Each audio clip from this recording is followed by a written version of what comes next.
Great. And Kylie, if you want to share whatever's coming in on the thread from the Facebook side of things, Will I'm do. gonna spotlight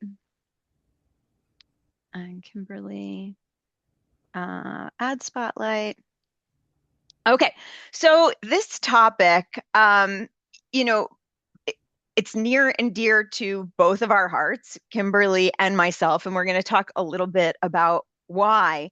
Um, it's really aligned with this 200-hour teacher training that we offered once previously, and we're offering it again for 2026 for people living with arthritis, chronic pain, chronic conditions to become yoga teachers. Now, people take yoga teacher trainings for all kinds of reasons. Not everybody enrolls in a yoga teacher training because they want to teach yoga classes. A lot of people take a yoga teacher training to deepen their own practice because it's a great way to like really dedicate the time to diving deeper into the study of yoga. I will say for me, that was my intention. When I took my 200-hour 20 plus years ago, it was because I just wanted to learn more about yoga. And I think that when you do a 200-hour, it just opens up possibilities for how you might bring more yoga into the world. And for some of us, that is teaching a class every week at your local studio or your local community center. But there are lots of different ways to bring yoga into the world and share it with others. And when you're doing this over years and even decades, life is going to happen. So if you don't have a chronic condition when you first take your 200-hour, you probably will at some point. And so navigating how do I take care of myself and also take care of my students, I think is relevant to every yoga teacher. And it's certainly relevant to people who have a chronic condition and are thinking, does it even make sense for me to become a yoga teacher when I'm going to be constantly balancing taking care of myself and showing up for my students? And the reason why we started this 200-hour training in the first place is because we do see a path and actually an incredible importance for people who are living with chronic conditions to be ambassadors of yoga. But the path to becoming a yoga teacher sometimes is not good for our own bodies. The way that a lot of 200-hour teacher trainings are designed doesn't align with that first yogic principle of ahimsa for some people, right? If it means that you have to sit on a hardwood floor for hours or, take multiple hatha classes a day, for example, or you have to fly across the country and be in a room for 10 hours a day for 5 days straight, right? Not every yoga teacher training is designed with self-care in mind, even though that's what the purpose of it is. So in preparation for that launch, I thought it would be helpful to just talk a little bit about what does it mean to take care of ourselves as yoga teachers, and what does it look like for us to design a way of being a yoga teacher, yoga professional, yoga therapist that prioritizes our own self-care without sacrificing the quality of the teaching and the therapy that we offer to our students and clients. So, Kimberly, I'll pause there and maybe you want to share a little bit about your journey and how you navigate taking care of yourself as a yoga professional. Yeah, thank you, Stephanie. It's interesting because you just described me completely in what my practice is now, which is trying to manage self-care on a daily basis. And it's funny, I love your story. Every time I hear how you went into teaching, and mine was the complete opposite, which I sometimes attribute to why I got sick so quickly. Not to say that we cause our sickness. It's just more so I was a person that took a class and was like, I'm going to teach. And such a type A, I say I'm trying to be a recovering type A because I was just full blown into teaching for 7 years and then got up one day and couldn't lift my arms above my head and was just severely fatigued. And kind of noticed and thought that's strange, and then went and taught the next class. So um, it really shook me, and I had to really reassess like what was my intention as a teacher, as a student, and that really led me to go back to being a student more so than a teacher and stepping away from it and going, okay, what is this really for? And I went into it for one reason and got into it and realized I was there for something I had no idea what it was about to be, meaning I didn't know what self-care was. And I mean, at the time, I was like 19 or 20 when I got into yoga. And then at 28 was diagnosed with endometriosis and chronic fatigue, and then ended up having to go, okay, what does this look like now? And went through this stage of grief of, feeling sad, for the life I felt like I wasn't going to be able to have, and trying to sort of understand who I was then in that moment and how to not feel like I'm defined by my condition, which I think is still a daily practice. So my yoga practice is so much more about the physical, less about the physical rather, and so much more about the emotional and mental aspects of yoga. And that's where the Yoga Sutras came in. And as Stephanie said, the practice of ahimsa. And just to kind of um, make a mention about something as I was coming into this, and I was hearing talking about nursing and not having the self-care. I worked for 5 years at the Cleveland Clinic in Las Vegas, and I was teaching yoga to all of the medical professionals. And it was just getting them to walk from their office when they were finished in the evening or come in the morning before they started, just to get that self-care. And just that was hard to carve out time. And I understood why, because that extra time to rest in the morning or go home and be with your family and kind of take care of yourself. And so I was already seeing right then as I was becoming a yoga therapist, I was studying at LMU to become a yoga therapist, and I was watching what was happening with my students who became dear friends. And I was watching, thinking, these people are giving every ounce of themselves every single day, and there's no self care. And I was constantly for 5 years trying to find a way, how do I bring them self care in the tiniest way so they just get a little piece of it and it just opens the pathway. So, um, anyhow, here I am, and I'm so grateful Stephanie and I connected, not knowing why we were connecting. Same thing, connecting for something different. I reached out to her for something completely different, and we just kind of realized we had this very similar intention in mind as far as getting yoga out there and really changing the way we approach training. And not only that, making it more accessible, but more so our practice as individuals, as teachers. So whether you choose to teach or you're already teaching, or as Stephanie said, you're trying to deepen your practice, this is such a wonderful way to continuously, check in with yourself and remind yourself how to be present with what your needs are, not just what someone else's. Because even as a yoga teacher, just like we describe a nurse, we get into it and we're pouring our cup out on a daily basis, and it feels great until it doesn't and your cup is not filled back up. So it's always, how do we refill ourselves as well so we can share the gift of yoga and whatever that looks like, because it may be teaching, it may be how we approach our life on a daily basis, it may be how we interact in our relationships. It changes everything in your life, and there's no way to explain it until you're witnessing it. That's the best way I can describe it. So, So Kimberly, something that that you brought up already, I really want to get to some practical tips of like what do we do and what does it look like to make sure that you're not emptying your cup as a yoga professional. And one of the things that you mentioned is sadhana, is your own practice. So, this is something that I definitely learned in my 200 hour. The class that you teach is not your practice. So, what does that mean? It means a couple of things. One, you do not need to be doing the entire practice. And I think this is something really important when it comes to the practice of conserving our own energy. Depending on the style, the lineage of yoga that you study or that you teach, some have the teacher demonstrating everything at the front of the room. And some have the teacher demonstrating absolutely nothing ever. It's entirely verbally instructed, which is actually the tradition that I was trained in.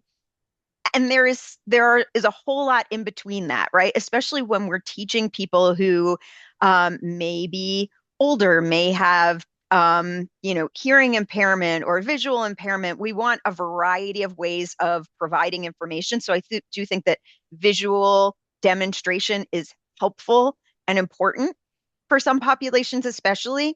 And you don't have to stay in the pose for 5 breaths or however long it is, right? You don't have to do all of the rounds of sun salutation or whatever the vinyasa sequence is. Once your students see it, once they get it, you can come out of it and observe, which is what you're there to do. Additionally, when we're talking about showing multiple versions or variations, and in our training, we talk about offering them as a buffet, not a hierarchy. Like you could try this, you could try that. As a yoga teacher, you don't have to do the most physically demanding version of the pose at all.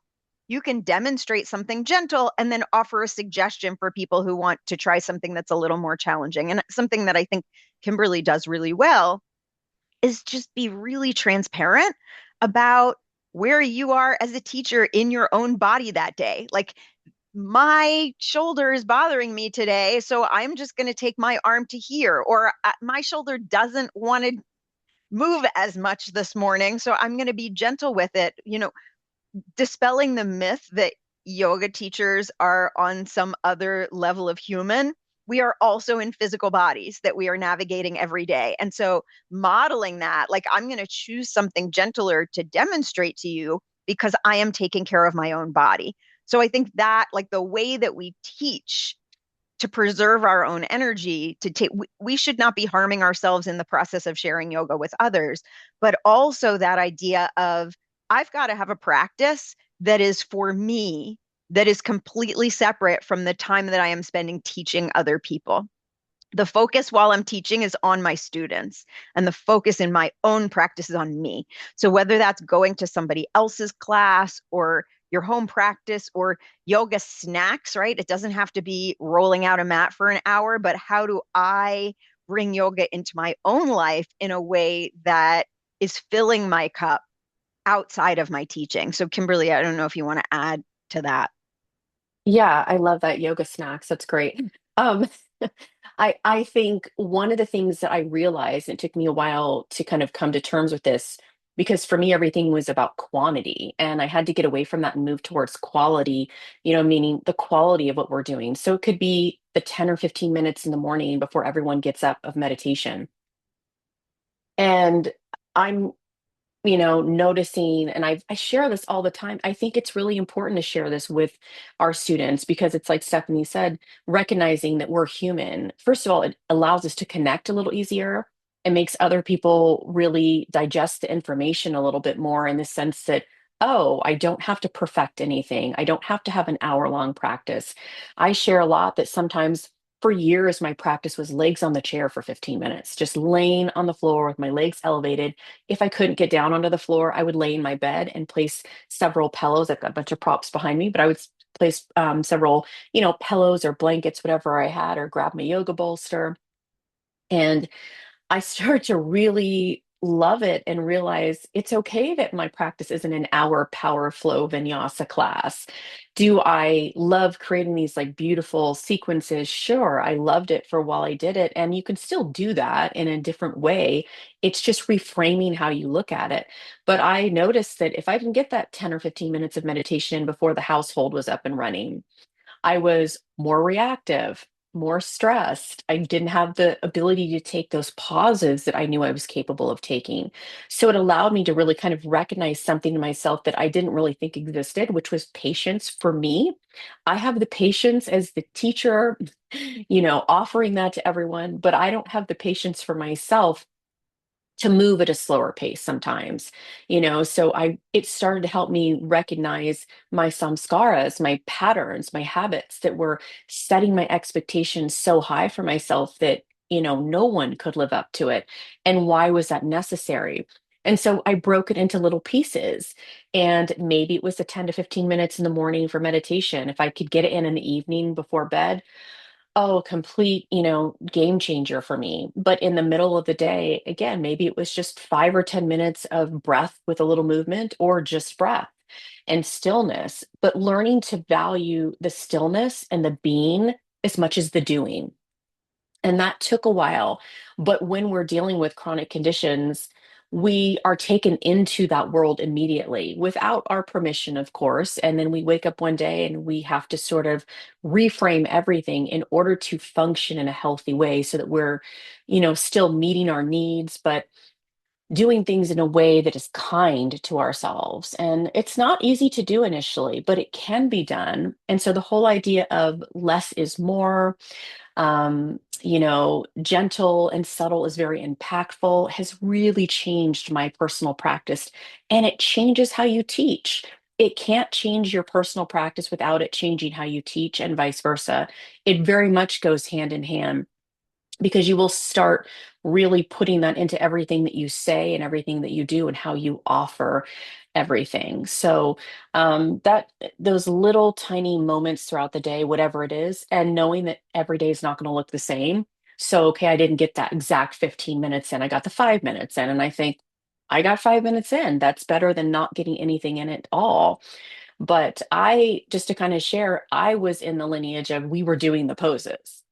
And I mean, it was good in the sense that a lot of people needed the visual, and I'm a visual learner. So I learned that about myself. And there were other people that they were okay if they didn't have the visual. They could just be in their breath and even close their eyes and go through the movements, just hearing my cues. So it was me learning to step back and notice that it was okay to not do everything because that wasn't my practice. And I was draining myself, teaching 3, 4 classes a day, 4 or 5 days a week. And I loved it. But again, I was missing really the foundation of what yoga can be for us as students and teachers. So just a little piece of something that works for you every day goes a very long way. There's so much in what you just shared. So, the whole idea of less is more. There are these memes that have gone around about like, first, we try not to use hierarchies at all when we're talking about different versions of poses. It's not beginner, intermediate, advanced, level one, level two, level three. There are just options. But there are some memes going around like intermediate, beginner, intermediate, advanced, very advanced, where the most advanced is the simplest. And the reason for that is that it's not about the physical challenge, it's about the mental emotional challenge of deciding to do less when everything in society is telling you to do more. So lots of people come to yoga as a physical practice first and then discover, wow, there's a whole lot more to it. In fact, the physical part of it is, I would say maybe the least of it, the least that it has to offer, as powerful as the physical practice can be.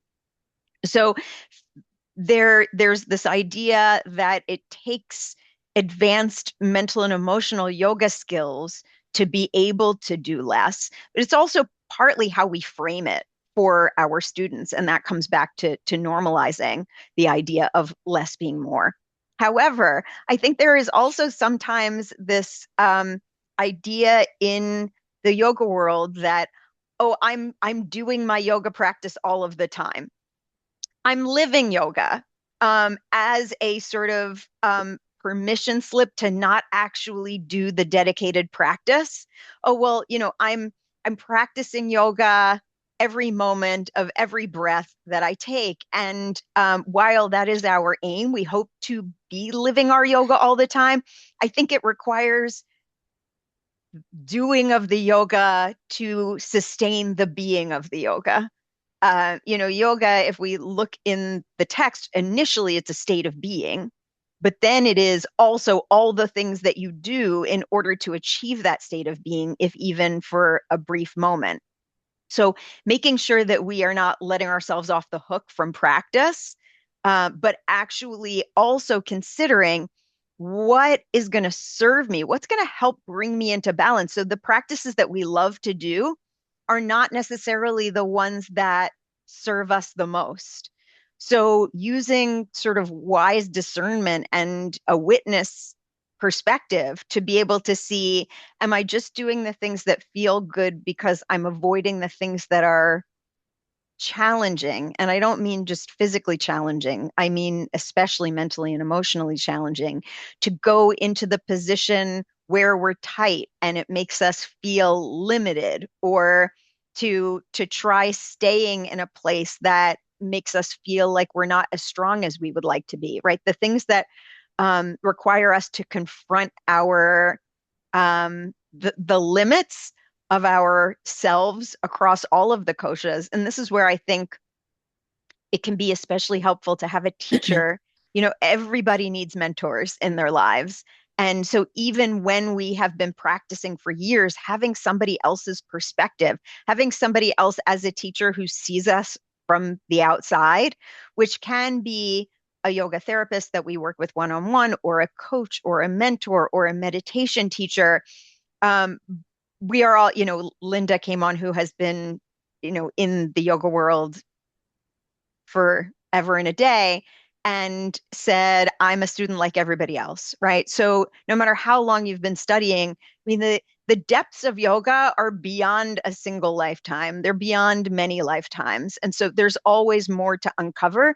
There are always like layers to the onion of ourselves. And so having that outside perspective of even a peer can be really helpful, but especially a mentor, somebody that you hold in esteem and trust. And I also want to get to, Kimberly, the idea of just structuring your yoga work life in a way that is honest with yourself about what your limits are. So yeah, you could teach 3 classes in a week and do less, conserve your energy, but you could also decide teaching 3 classes in a week is too much. And then I would also say, for those of us who have conditions that flare, what do we do when we're having a flare? What does it mean for our clients, for our students? So are we getting a substitute teacher who, because the flare means that we really need to stay in bed? Or are we showing up and teaching a different kind of class because it's what is going to be okay for our own health? And how does that serve our students? Or are we teaching the same class, but we're doing it in a different way? So, Kimberly, if there's anything you want to add about sort of how we make choices in the structure of our yoga work, and then how does that change when how we Yeah, feel in our body changes?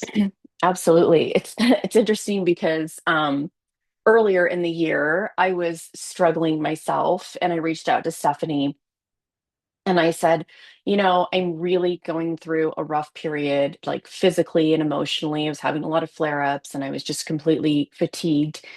But for me, it's very hard to step back from my work. And I mean, I love my work, but also, like she said, sometimes we just don't feel good in our bodies. And the only classes I teach public anymore that I don't do live, on Zoom, are at the university. I'm in Las Vegas, so I teach at UNLV and I teach a couple of beginner classes and yoga for low back for the college students. And it's so fun. I went to UNLV, so it's fun to go back there. And I was trying to make the decision if this coming semester I was just going to go on to Zoom and not teach in person, even if it was just to take a semester off. And I discussed it with my boss, and then I reached out to Steffany, and her answer was, meditate on it. You already know the answer. And she was right. I knew what the answer was. I didn't like the answer in the moment.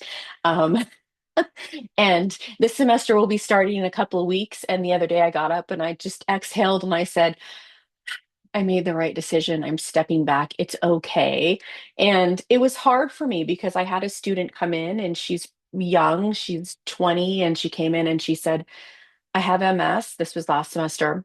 I saw that you worked for the Cleveland Clinic and developed a yoga for MS program, and I came and joined the class just because of that. And then I was like, oh, and I'm taking next semester off, meaning not being live, in person. I mean, you could still be live on Zoom, but in person. And I thought, okay, Kimberly, let it go. You're here for the semester for her.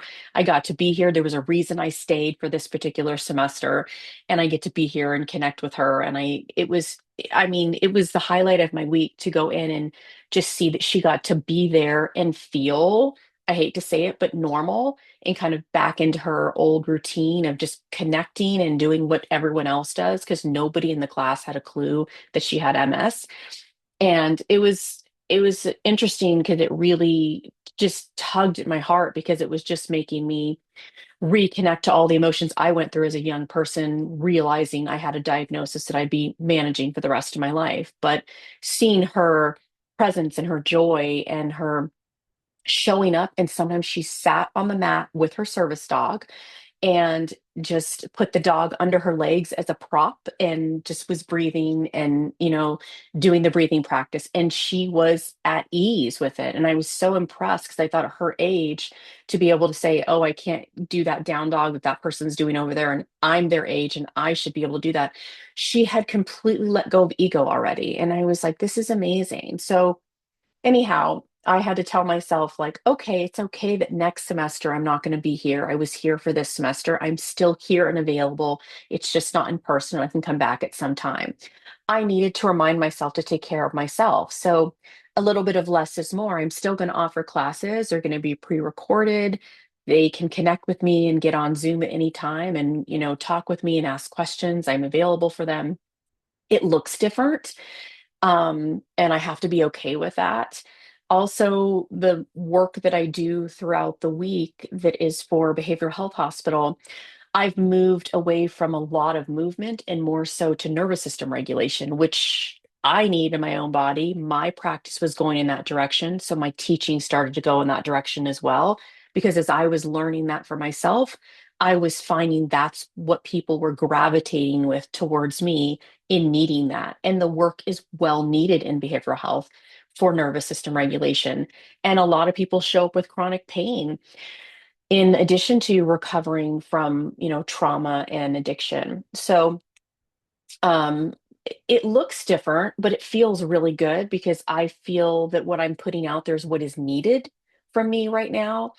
And it is sometimes saying, okay, do I need to teach this many classes and structuring in a way that it works for you, that it supports you in your life in what you need as far as if you're making it a career and that's what you're doing so that we're not overwhelming ourselves because there's a lot of, stress in that and trying to show up for your students, for yourself, and also if you're trying to make a living at it, that can put a lot of stress on someone that has a chronic condition. So there is a way to balance it. It's continuously, honestly, from week to week, month to month, year to year, reassessing like what it looks like. What does your offering of yoga look like? And I'm okay with that. I don't teach a really physical practice on a daily basis anymore.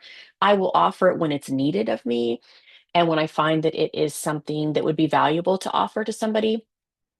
But so much more has sort of unfolded for me as I was able to let go of, oh, I have to teach a physical practice 3 times a day for X amount of days per week.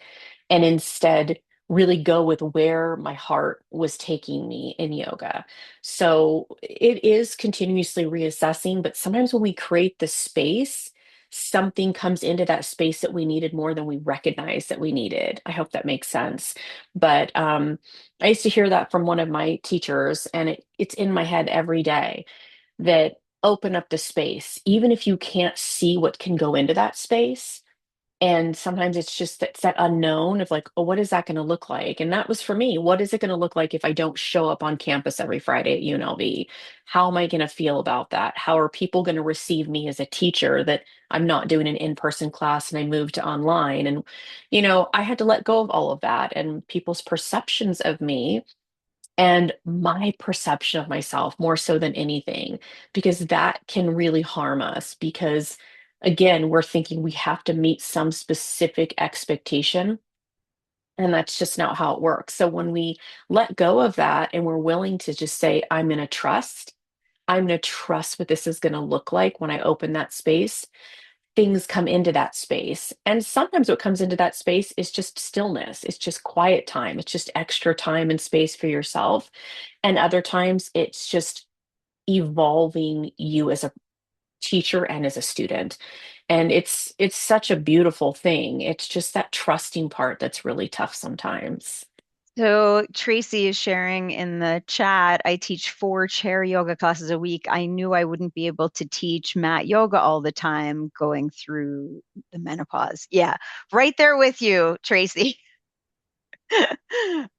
Yeah, so right, the kinds of classes that you teach, and I would say, there are so many physical yoga classes available to people.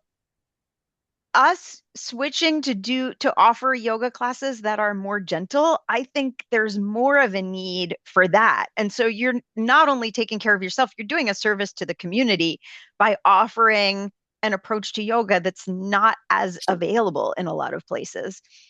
Lisa says, I am honest and share with my class where I'm at any given day.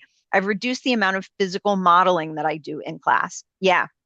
So oftentimes, especially for me, with some of the joint pain that I have, I will either show a more challenging version of something for like a second, just so that it registers for people, or I won't show it at all. And I'll say, you could bring your foot up here. I'm not going to do that because it doesn't feel good for my knee.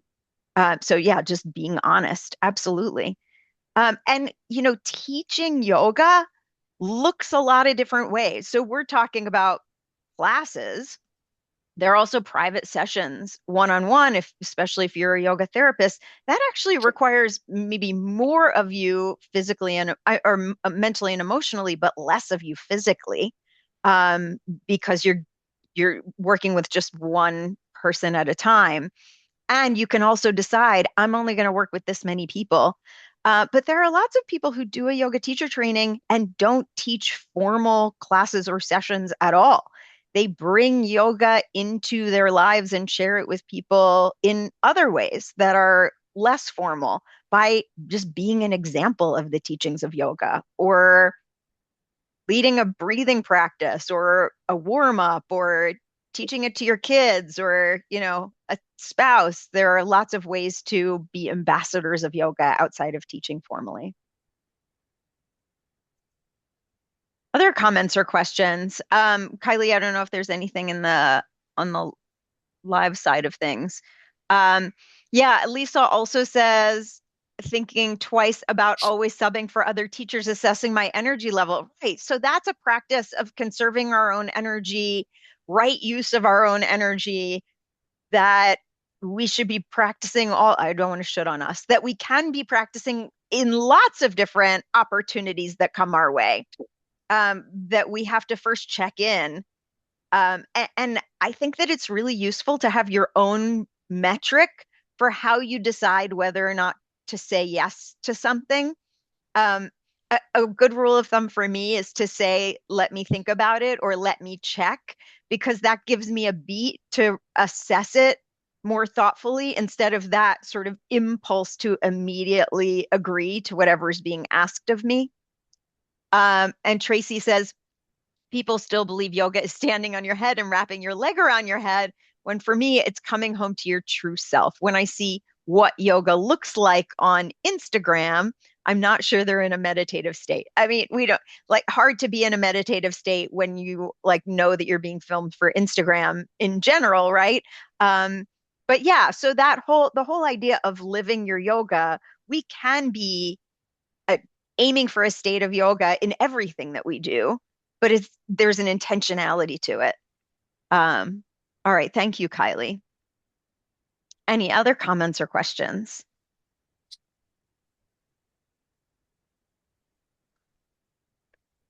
Well, it has been an absolute pleasure chatting with you all, sharing some thoughts. I hope that some of it has been helpful, even just as a reminder to honor our own journey, our own well-being. You know, when we are taking care of ourselves, not only is it unsustainable to teach when your cup is empty, but your offerings will not be as strong. when you're depleted, right? So it's a service to our students. Not that we should do our own self-care for our students, but our self-care does also benefit our students because we can show up more fully when our cup is full versus when it's empty. Um, yeah. And Linda is sharing that students learn the importance of honoring their own conditions when the teachers honor theirs specifically. The open communication creates more realistic expectations without self-limited thinking. Oh, yeah, absolutely. Recognizing being honest with where we are without constraining what is possible, right? So that's a balance of like, okay, here's where I am right now. I acknowledge that and anything is possible at the same time, that those can both be true. I love that. Absolutely. Um, so, as a reminder for anybody who is interested in this 200 hour that we're offering, it's starting this month. We are offering this for people who have chronic conditions and want to become yoga teachers. It's also available for people who are teachers already that want to audit it and revisit the basics from this perspective of what does it look like to think about and practice all of this from the perspective of taking care of ourselves in the process. Additionally, for existing yoga teachers, we always have our continuing education programs for yoga for arthritis and chronic pain. So, evidence based programs, including a foundations course that's coming up live on Zoom. And then we're also launching a 300 hour that is really focused on evidence based practice. What does it look like to really learn how to find and understand and utilize, apply the existing body of research evidence on yoga as teachers, as yoga therapists, advocates, professionals, etc. All right. Kylie, is there anything you want to add? I do. So I have a couple people that are messaging me on Facebook. So I just want to say, because the majority of people that have hopped on this call, which was amazing, were yoga professionals. This is a great opportunity for any students that you may have that has chronic pain and they want to dive into a deeper understanding of a yoga practice. And for this, if they're interested or if you want to audit the course, if you use the code meditation 10, you get 10% off the training. So if you have any students that are interested in the 200 hour, if you want to audit or do the 300 hour, you get 10% off. And then you also get the intro to meditation course for free. So you can dive into meditation right away, which is like the best thing. So I wanted to add that. Yes. So for the people that are watching, yeah, any of your students that you think would be a fit, please send them our way if they have any questions. Kylie, do you want to put the links to those in the chat Yeah. so that people have that and can share? And when we send out the recording, we can send those as well. And also, do you want to talk about the meeting that you're having with Jivana on Tuesday? Yeah, absolutely. So, Jivana and I are going to be hosting another live session via Zoom and Facebook Live on Tuesday. And it's going to be about the value of lived experience in yoga teaching. So, what we bring from the journeys that we have been on ourselves, and why it's so important for the yoga workforce to be diversified with all different kinds of teachers who have all kinds of lived experience that they can bring to the way that they teach. So, if that's a topic that interests you, please consider joining us. And if you sign up for it and you can't make it live, you'll get the recording, of course, as always. So keep an eye out for a notification about that as well, just in a couple of days, this coming Tuesday. Stephanie, do you know what time that is on Tuesday that you're doing that? I do. Not What sure. did we say, Kylie? Oh, I think it's 11:15 Pacific time. Am I right It about is, that? I have 11:30 written down. 11:15 Pacific time. There we go. 11:15 Pacific time on Tuesday. The code is meditation 10. I just had that question pop up on Facebook. Oh, and Lisa asked here too. Perfect. Meditation 10. Meditation 10. Great. Interested in the bundle of science. Treat which So bundle? I think Tracy means the CEU bundle, the 101 hours. Oh, Yeah. yeah, that the code will also work on that. I'll shoot you the link in that.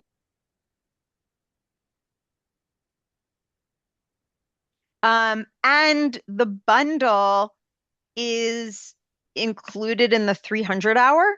So if you do the 300 hour, the bundle is part of it. And if you've already done the bundle, then you get a price reduction for that proportion of the training. So those of you who have done the Yoga for Arthritis Continuing Ed series, reach out to us if you're interested in the 300 hour because you get some transfer credit for what you've already done. Excellent. Thanks, everybody. Have a wonderful Sunday. And if you're rooting for a football team, go to your team, unless you're I thought you playing were going to say, against go us. Eagles. Yeah, go Birds. Bye, Thank you, guys. everyone. I'll see